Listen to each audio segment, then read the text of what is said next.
मिक्सरचं भांडं घ्यायचं, त्यामध्ये खोबरं, तीळ, शेंगदाणे, कढीपत्ता, हिरवी मिरची, अद्रकचे तुकडे आणि लसूण घालून सर्व साहित्य मिक्सरला बारीक करून घ्यायचं। तेल घालायचं, जिरं घालायचं आणि त्याचबरोबर बारीक चिरलेला कांदा मऊ झाल्यावर हिंग घालायची आणि त्याचबरोबर हळद, तिखट, गरम मसाला पावडर, कारळ्याची चटणी घालून सर्व मसाले मिक्स करून घ्यायचे। बारीक चिरलेला टोमॅटो घालायचा आणि त्याचबरोबर मिक्सरला बारीक केलेलं सर्व साहित्य घालून व्यवस्थित मिक्स करून घ्यायचं आणि त्याचबरोबर चिरून घेतलेल्या सर्व भाज्या ऍड करायच्या। घातलेल्या सर्व भाज्या मसाल्यामध्ये 4 ते 5 मिनिटं अशा परतून घ्यायच्या। चवीपुरतं मीठ घालायचं आणि भाजीवर झाकण ठेवायचं आणि भाज्या छान वाफून भाज्या वाफत असताना भाज्यांबरोबर मसाला देखील छान शिजला जातो। चवीपुरता गूळ आणि चिरलेला चाकवत घालून भाज्यांमध्ये मस्त मिक्स करून घ्यायचा।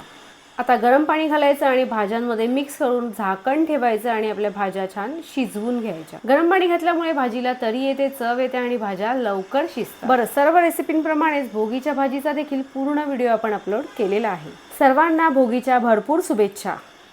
मिक्सरचं भांडं घ्यायचं, त्यामध्ये खोबरं, तीळ, शेंगदाणे, कढीपत्ता, हिरवी मिरची, अद्रकचे तुकडे आणि लसूण घालून सर्व साहित्य मिक्सरला बारीक करून घ्यायचं। तेल घालायचं, जिरं घालायचं आणि त्याचबरोबर बारीक चिरलेला कांदा मऊ झाल्यावर हिंग घालायची आणि त्याचबरोबर हळद, तिखट, गरम मसाला पावडर, कारळ्याची चटणी घालून सर्व मसाले मिक्स करून घ्यायचे। बारीक चिरलेला टोमॅटो घालायचा आणि त्याचबरोबर मिक्सरला बारीक केलेलं सर्व साहित्य घालून व्यवस्थित मिक्स करून घ्यायचं आणि त्याचबरोबर चिरून घेतलेल्या सर्व भाज्या ऍड करायच्या। घातलेल्या सर्व भाज्या मसाल्यामध्ये 4 ते 5 मिनिटं अशा परतून घ्यायच्या। चवीपुरतं मीठ घालायचं आणि भाजीवर झाकण ठेवायचं आणि भाज्या छान वाफून भाज्या वाफत असताना भाज्यांबरोबर मसाला देखील छान शिजला जातो। चवीपुरता गूळ आणि चिरलेला चाकवत घालून भाज्यांमध्ये मस्त मिक्स करून घ्यायचा।